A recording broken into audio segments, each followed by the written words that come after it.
Hi guys, welcome.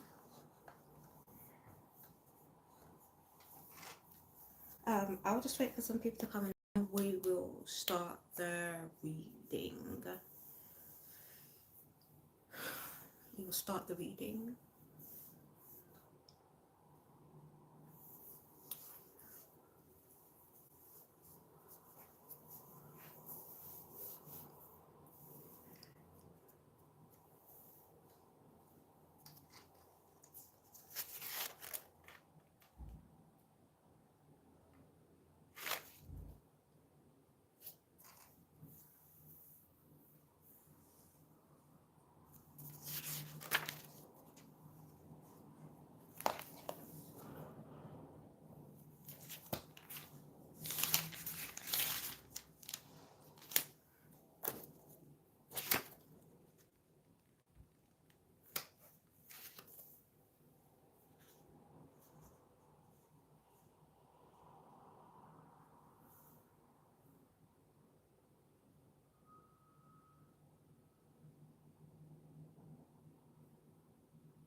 Hi Franking Frog, thank you for coming through. Thank you.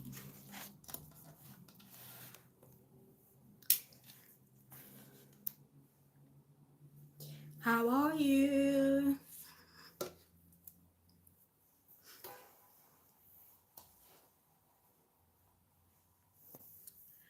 So I will get started. I'll just do a welcome and then I will get into what we read on Saturday into Samuel's, which was chapters 13 to 15, I think. 13 to 15 we read. How was your day? What time is it over there? Oh, my day's been good actually. It is 7:32. 7:32, but my day has been absolutely fine. Thank you for asking. So we're gonna be in 2 Samuel's, chapter 16 to 19. But I'm gonna do a recap of 2 Samuel's 13 to 15, which we read on Saturday. The reason why I do this, right? I go live reading the Bible, and the reason why I do this is to help you build a relationship with God and to start to build your foundation strong, right? And it's just really to encourage those who are on their walk with Christ, right? So that's why I do this, because I'm taking this year to really walk in humility and really dig deep into the Bible and start to set a solid foundation in my relationship with God. And yeah, that's all I can do really, is be an example of what it is to follow Christ, what it is to have a true transformation, what it is to truly have repentance and have the Lord save you, right? Have the Lord save you and make you born again, right? So that's why I do this, is just to encourage those on their walk with Christ, you know, and to stay on the narrow path. Stay on the narrow path, guys. So what we read in chapters 2 Samuel's 13 to 15 was we saw Amnon forces himself on Tamar, which, you know, shows that Amnon was letting his lust control him. And one of the fruits of the spirits, right, is self-control. We also see Jonadab enabling Amnon's lustful desires, right? So instead of Jonadab telling him that it's wrong to be in your sin, instead he enabled him to carry out his wicked ways. So Jonadab's bad advice led Amnon into sin, right? As well as him not having any self-control over his flesh, right? Um, that was the downfall as to why he sinned, right? And this is why we need to deny our flesh daily. This is why we need to deny our flesh daily. Then we also see Absalom, which is David's son, go back after killing Amnon for his disgraceful act on Tamnar. We then also see, hi Emily, thank you for coming through. We also then see Absalom rebel against David, right? And trying to steal the throne from his own father. And it's kind of ironic because Absalom means peace of his father, right?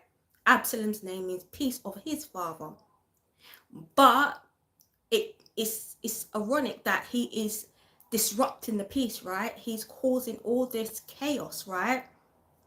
And being a troublemaker when he is supposed to give peace, right? He is supposed to be peaceful in this situation to his father, right? But yet he's going against his father and rebelling against him. So I just point out some themes that were in the last chapters, which was rebellion, betrayal, lack of discipline, lust, envy, right? You know, sometimes you may see something that someone else has and you may want it, right? And you will do any means to get it, even through deceit. People may try to butter you up and pretend to be happy for you, although they have ulterior motives, right? So in this case, Absalom had another ulterior motive in the way he was acting towards his own father. He wanted his father's throne, right? And then lastly is God's judgment, right? So the consequences of David's sin when he committed adultery. So if we go back to chapter 12 in 2 Samuel's, so chapter 12, 10, verse 10 says, now therefore the sword shall never depart from your house, because you despised me and took the wife of Uriah the Hittite to be your own, right? This is what the Lord says, out of your own household, I'm going to bring calamity on you before your very eyes. I will take your wives and give them to one who is close to you, and he will sleep with your wives in broad daylight. What you did in secret, but I will do the things in broad daylight before all Israel. So that was Nathan the prophet going to David, saying what the Lord has said, that there's going to be problems now because of your sin, right? And that was Nathan. That was the prophecy fulfilled that Nathan said to David. So it's all about having moral character. Hey Nick, thank you for coming through. It's all about having moral character, right? It's better to have integrity, to make sure that your moral conduct is in order. One, because as the dreadful act happened to Tamnar, David didn't do anything to discipline Amnon, right? And that's because of David's own guilt, his own shame in sleeping with Bathsheba and killing Uriah, right? So, sin will lead you down destruction. As you can see, God will have judgment, right? He will get the last say. He will put you to the sword.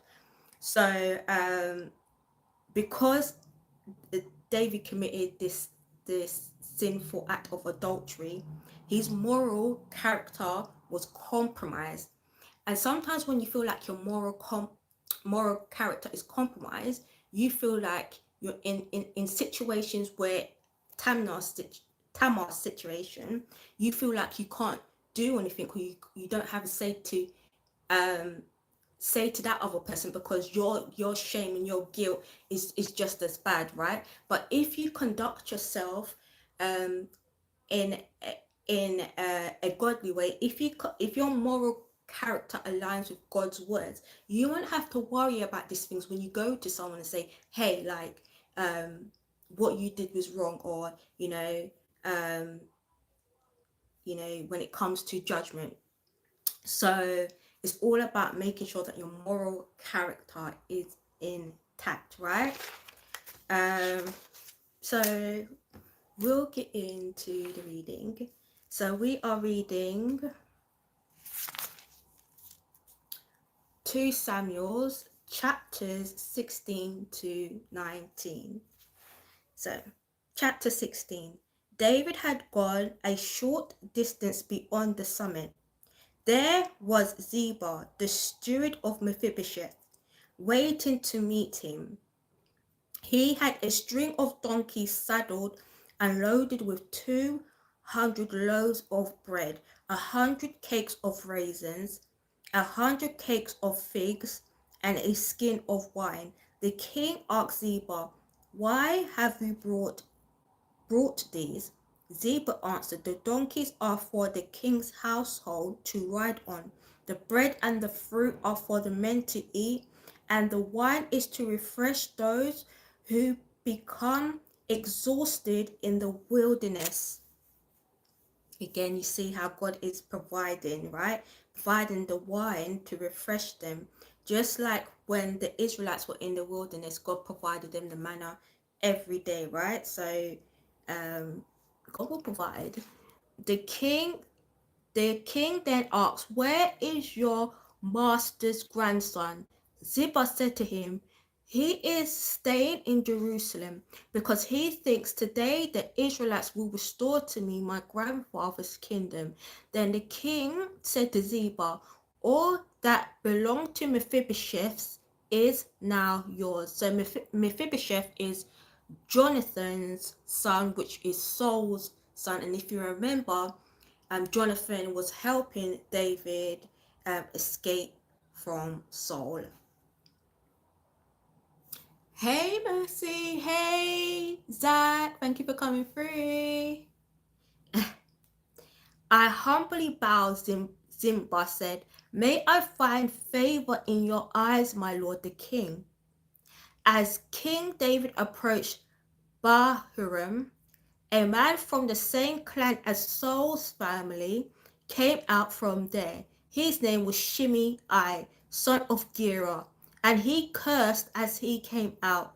He pelted David and all the king's officials with stones, though all the troops and the special guards were on David's right and left.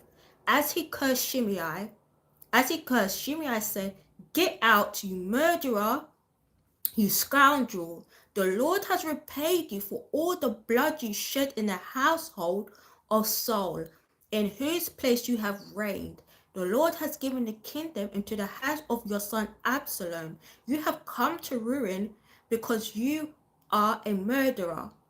Then Abishai, son of Zeruiah, said to the king, why should this dead dog curse my lord the king? Let me go over and cut off his head. But the king said, what does this have to do with you, you sons of Zeruiah? If he is cursing because the Lord said to him, curse David, who can ask, why do you do this? David then said to Abishai and all his officials, my son, my own flesh and blood is trying to kill me. How much more than this Benjamite? Leave him alone. Let him curse, for the Lord has told him to. It may be that the Lord will look upon my misery and restore me his covenant blessing instead of his curse today. So David and his men continued along the road by Shimei was going along the hillside opposite him, cursing as he went and throwing stones at him and showering him with dirt. The king and all the people with him arrived at their destination exhausted, and there he refreshed himself. Meanwhile, Absalom and all the men of Israel came to Jerusalem, and Ahithophel was with him. Then Hushai the Arachite, David's confidant, went to Absalom and said to him, "Long live the king, long live the king." Absalom said to Hushai, "So this is the love you show your friend? If he is your friend, why didn't you go with him?" Hushai said to Absalom, "No, the one chosen by the Lord, by these people, and by all the men of Israel. This I will be, and I will remain with him. Furthermore, whom should I serve? Should I not serve the Son? Just as I served your father, so I will serve you." Absalom said to Ahithophel, "Give us your advice. What should we do?" Ahithophel answered, "Sleep with your father's concubines, whom he left to take care of the palace. Then all Israel will hear that you have made yourself obnoxious to your father, and the hands of everyone with you will be more resolute." So they pitched a tent for Absalom on the roof, and he slept with his father's concubines in the sight of all Israel. So you see, what Nathan had said to David had come true, that someone in David's family is going to sleep with his concubines in broad daylight, right? Or in the sight of all Israel. So this is God's judgment on David. Now, in these days, the advice Ahithophel gave was like that of one who inquires of God. That was how both David and Absalom regarded all of Ahithophel's advice. Chapter 17. Ahithophel said to Absalom, "I will choose 12,000 men and set out tonight in pursuit of David, and I will attack him while he is weary and weak. I will strike him with terror, then all the people with him will flee. I will strike down only the king and bring all the people back to you. The death of the man you seek will mean the return of all. All the people will be unharmed." This plan seemed good to Absalom and to all the elders of Israel. But Absalom said, "Summon also Hushai the Archite, so that we can hear what he has to say as well." When Hushai came to him, Absalom said, "Ahithophel has given this advice. Should we do what he says? If not, give us your opinion." Hushai replied to Absalom, "The advice Ahithophel has given is not good this time. You know your father and his men. They are fighters and as fierce as a wild bear robbed of her cubs. Besides, your father is an experienced fighter. He will not spend the night with the troops. Even now, he is hidden in a cave or some other place. If he should attack your troops first, whoever hears about it will say, 'There has been a slaughter among the troops who follow Absalom.' Then even the bravest soldiers, whose heart is like the heart of a lion, will melt with fear. For all Israel knows that your father is a fighter, and that those with him are brave. So I advise you, let all Israel from Dan to Beersheba, as numerous as the sand on the seashore, be gathered to you with you yourself leading them into battle. Then we will attack him wherever he may be found, and we will fall on him as dew settles on the ground. Neither he nor any of his men will be left alive. If he withdraws into a city, then all Israel will bring ropes to the city, and we will drag it down to the valley until not so much as a pebble is left. Right? I feel so sorry for David's concubines. The ability to wield the sword, but the strength wasn't to keep sheathed. Right?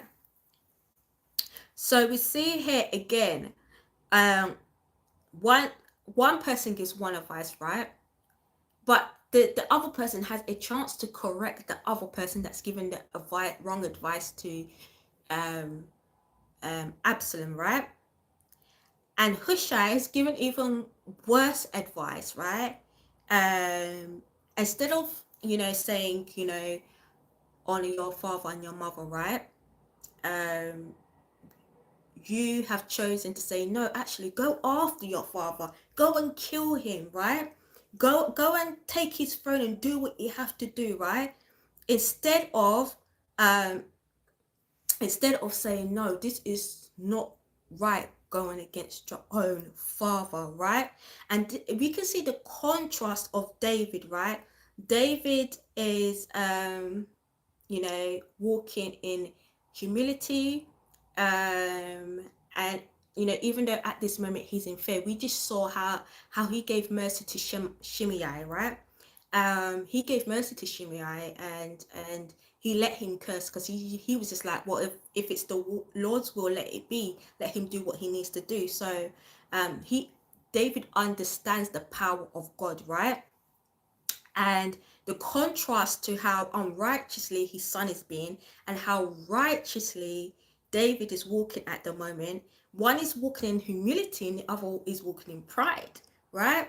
So we can see here they're doing anything at any cost to take David's throne, to take his place, to want to be king, right?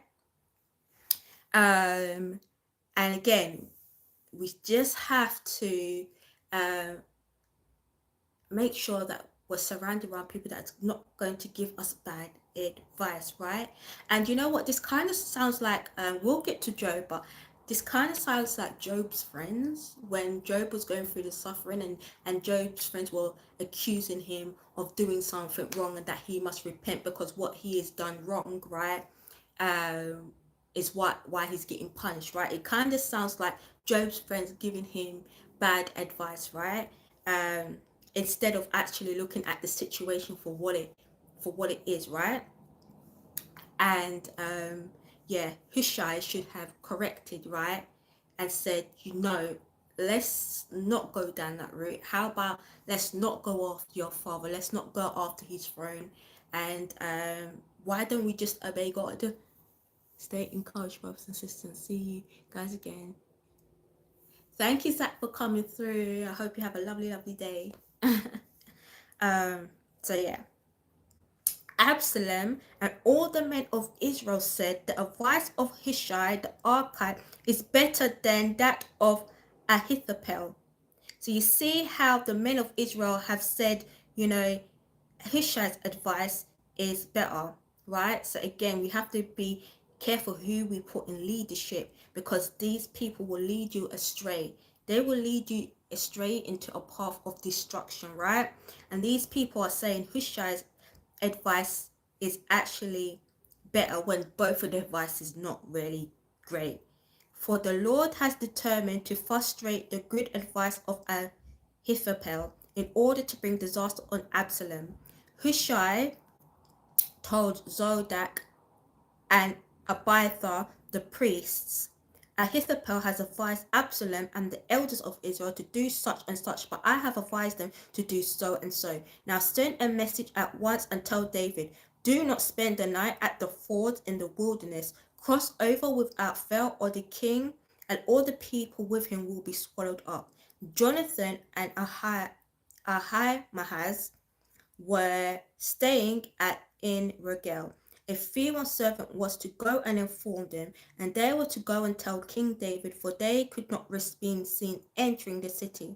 But a young man saw them and told Absalom. So the two of them left at once and went to the house of a man in Bahurim.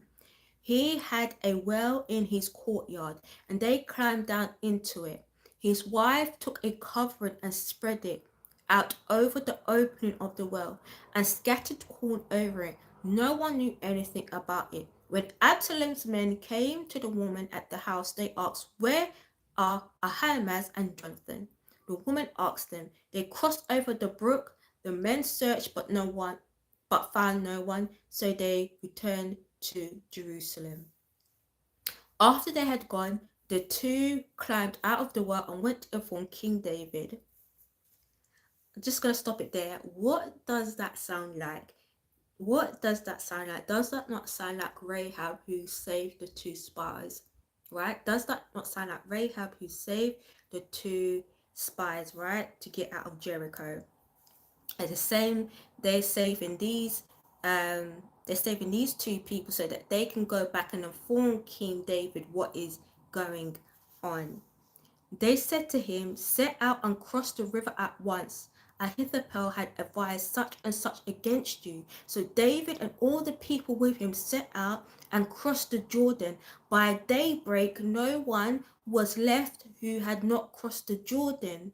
When Ahithophel saw that his advice had not been followed, he saddled his donkey and set out for his house in his hometown.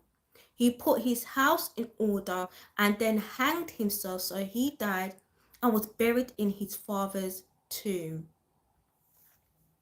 David went to Mahanaim, and Absalom crossed the Jordan with all the men of Israel. Absalom had appointed Amasa over the army in place of Joab. Amasa was the son of Jether, an Ishmaelite, who had married Abigail, the daughter of Nahash, the sister of Zeruiah, the mother of Joab. The Israelites and Absalom camped in the land of Gilead. When David came to Mahanaim, Shobai, son of Nahash from Rabbah of the Ammonites, and Micah, son of Amiel from Lo-debar, and Barzillai, the Gileadite from Rogelim, bought bedding and bowls and articles of pottery. They also bought wheat and barley, flour and roasted grain, beans and lentils, honey and curds, sheep and cheese from cows' milk, for David and his people to eat. For they said the people have become exhausted and hungry and thirsty in the wilderness. Chapter 18. David mustered the men who were with him and appointed over them commanders of thousands and commanders of hundreds. David sent out his troops, a third under the command of Joab, a third under Joab's brother Abishai, son of Zeruiah, and a third under Ittai the Gittite. The king told the troops, "I myself will surely march out with you." But the men said, "You must not go out. If we were forced to flee, they won't care about us.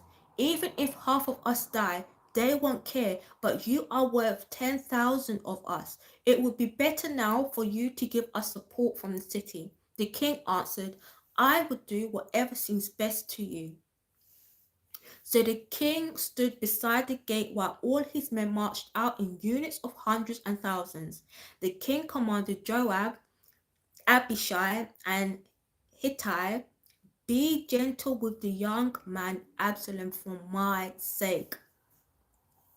See, even in this time, David wants them to still show mercy for his son, saying, "Be gentle."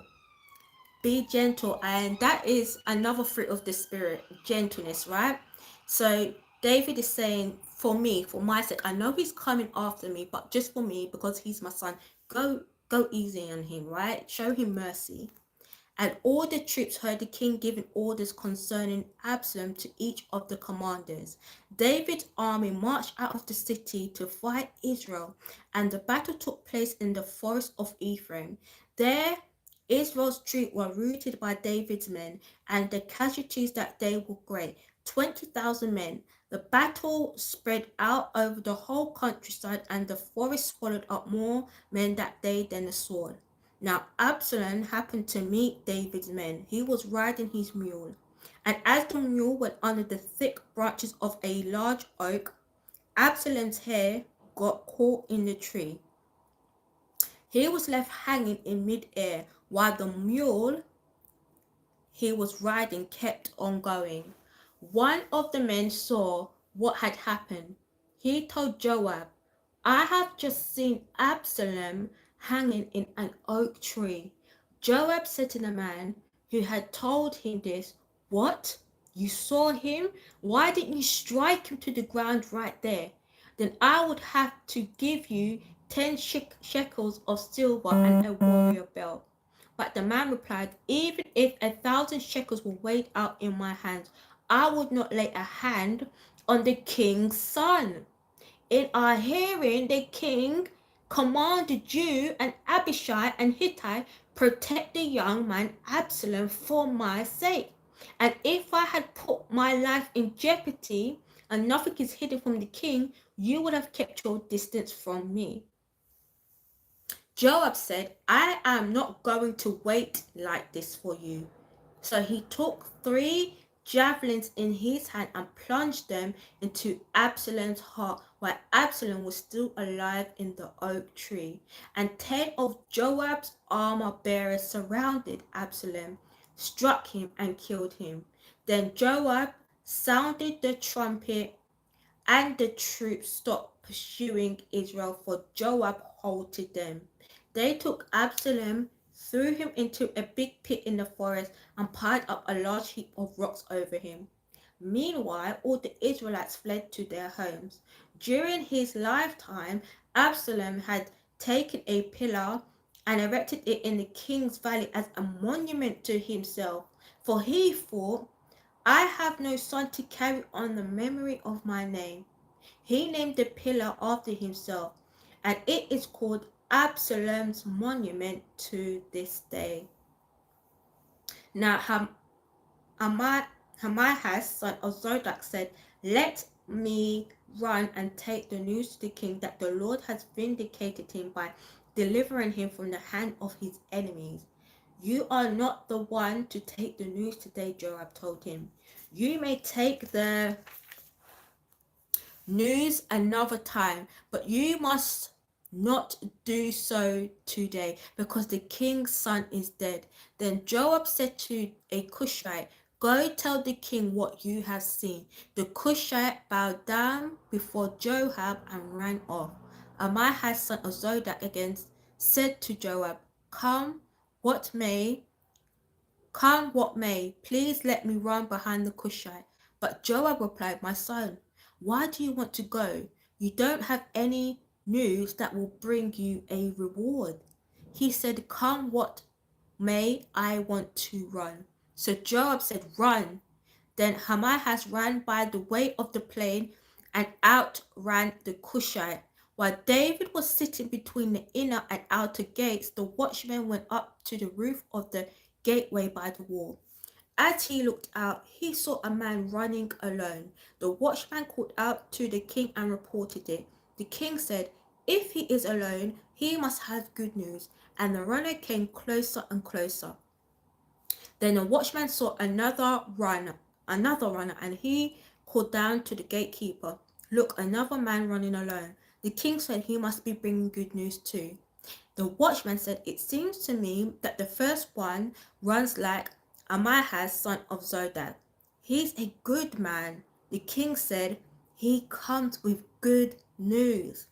Then Ahimaaz called out to the king, "All is well." He bowed down before the king with his face to the ground and said, "Praise be to the Lord your God. He has delivered up those who lifted their hands against my lord the king." The king asked, "Is the young man Absalom safe? Ahimaaz answered, I saw great confusion, just as Joab was about to send the king's servant and me, your servant, but I didn't know what it was. The king said, stand aside and wait here. So he stepped aside and stood there. Then the Cushite arrived and said, my lord the king, hear the good news. The Lord has vindicated you today by delivering you from the hand of all who rose up against you. The king said to the Cushite, is the young man Absalom safe? The Cushite replied, may the enemies of my lord the king and who rise up to harm you be like that young man. The king was shaken. He went up to the room over the gateway and wept. As he went, he said, oh, my son Absalom, if only I had died instead of you. Oh, Absalom, my son, my son. Chapter 19. Joab was told, the king is weeping and mourning for Absalom, and for the whole army the victory that day was turned into mourning, because on that day the troops heard it said, the king is grieving for his son. The men stole into the city that day as men steal in who are ashamed when they flee from battle. The king covered his face and cried aloud, oh, my son Absalom, oh, Absalom, my son, my son. Then Joab went into the house to the king and said, today you have humiliated all your men. You have saved your life and the lives of your sons and daughters and the lives of your wives and concubines. You love those who hate you and hate those who love you. You have made it clear today that the commanders and their men mean nothing to you. I see that you would be pleased if Absalom were alive today and all of us were dead. Now go out and encourage your men. I swear by the Lord that if you do not go out, not a man will be left with you by nightfall. This will be worse for you than all the calamities that have come on you from your youth to now. So the king got up and took his seat in the gateway. When the men were told the king is sitting in the gateway, they all came before him. Meanwhile, the Israelites had fled to their homes. Throughout the tribes of Israel, all the people were arguing among themselves, saying, the king delivered us from the hand of our enemies. He is the one who rescued us from the hands of the Philistines. But now he has fled the country to escape from Absalom. And Absalom, who we anointed to rule over us, has died in battle. So why do you say nothing about bringing the king back? King David sent this message to Zadok and Abiathar the priest. Ask the elders of Judah, why should you be the last to bring the king back to his palace? Since what is being said throughout Israel has reached the king at his quarters. You are my relatives, my own flesh and blood, so why should you be the last to bring back the king? And say to Amasa, are you not my own flesh and blood? May God deal with me, be it ever so severely, if you are not the commander of my army, for life in place of Joab. He won over the hearts of the men of Judah, so that they were all of one mind. They sent word to the king, return you and all your men. Then the king returned and went as far as the Jordan. Now the men of Judah had come to Gilgal to go out and meet the king and bring him across the Jordan. Shimei, son of Gera the Benjamite from Bahurim, hurried down with the men of Judah to meet King David. With him were 1,000 Benjamites, along with Ziba, the steward of Saul's household, and his 15 sons and 20 servants. They rushed to the Jordan where the king was. They crossed at the ford to take the king's household over and do whatever he wished. When Shimei, son of Gera, crossed the Jordan, he fell prostrate before the king and said to him, my lord, not hold me guilty. Do not remember how your servant did wrong on the day my lord the king left Jerusalem. May the king put it out of his mind, for I, your servant, know that I have sinned. But today I have come here as the first from the tribes of Joseph to come down and meet my lord the king. Then Abishai, son of Zeruiah, said, shouldn't Shimei be put to death for this? He cursed the Lord's anointed. David replied, what does this have to do with you, son of Zeruiah? What right do you have to interfere? Should anyone be put to death in Israel today? Don't I know that today I am king over Israel? So the king said to Shimei, you shall not die. And the king promised him on oath. Mephibosheth, Saul's grandson, also went down to meet the king. He had not taken care of his feet or trimmed his moustache or washed his clothes from the day the king left until the day he returned safely. When he came from Jerusalem to meet the king asked him, why didn't you go with me, Mephibosheth? He said, my lord the king, since I, your servant, am lame, I said, I will have my donkey saddled and will ride on it so that I can go with the king. But Ziba, my servant, betrayed me, and he has slandered your servant to my lord the king. My lord the king is like an angel of God, to do whatever you wish.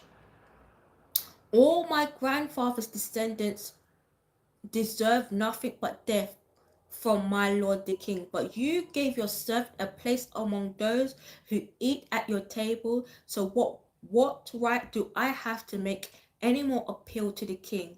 The king said to him, why say more? I order you and Ziba to divide their land. Mephibosheth said to the king, let him take everything now that my lord the king has returned home safely. Barzillai the Gileadite also came from Rogelim to cross the Jordan with the king to send him on his way from there. Now Barzillai was very old, 80 years of age. He had provided for the king during his stay in Manahem, for he was a very wealthy man. The king said to Barzillai, cross over with me and stay with me in Jerusalem, and I will provide for you. But Barzillai answered the king, how many more years shall I live? What should I go up to Jerusalem, that I should go up to Jerusalem with the king? I am now 80 years old. Can I tell the difference between what is enjoyable and what is not? Can your servant taste what he eats and drinks? Can I still hear the voice of male and female singers? Why should your servant be an added burden to my lord the king? Your servant will cross over the Jordan with the king for a short distance. But why should the king reward me in this way? Let your servant return that I may die in my own town, near the tomb of my father and mother. But here is your servant Kimham. Let him cross over with my lord the king. Do for him whatever you wish. The king said, Kimham shall cross over with me, and I will do for him whatever you wish, and anything you desire from me I will do for you. So all the people crossed the Jordan, and then the king crossed over. The king kissed Barzillai and bade him farewell, and Barzillai returned to his home. When the kings crossed over to Gilgal, Kimham crossed with him. All the troops of Judah and half the troops of Israel had taken the king over. Soon all the men of Israel were coming to the king and saying to him, why did our brothers, the men of Judah, steal the king away and bring him and his household across the Jordan together with all his men? All the men of Judah answered the men of Israel, we did this because the king is closely related to us. Why are you angry about it? Have we eaten any of the king's provision? Have we taken anything for ourselves? Then the men of Israel answered the men of Judah, we have 10 shares in the king, so we have a greater claim on David than you have. Why then do you treat us with contempt? Weren't we the first to speak of bringing back our king? But the men of Judah pressed their claims even more forcefully than the men of Israel. Hey Bruce, hey Ryan. I love how David forgave Shimei. Right, I do too. He could have, he really could have, um, reacted in the same way as Shimei did, but he knew his wrongdoings, and he said, "Who am I to even, um, curse Shimei back?" And sometimes we have to self-reflect our own selves, right? Before we go to other people and say, you know, don't do that or try and act in the same way as the other person. We need to reflect on ourselves, on how we behave as well, right?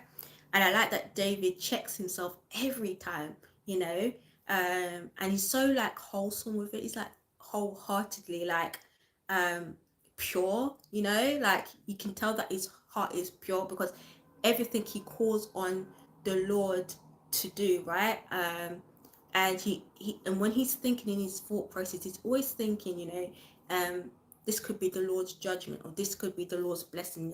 There's somehow God is in his every thought. And I love that about David, that he sets this example of what it is to follow instructions, right?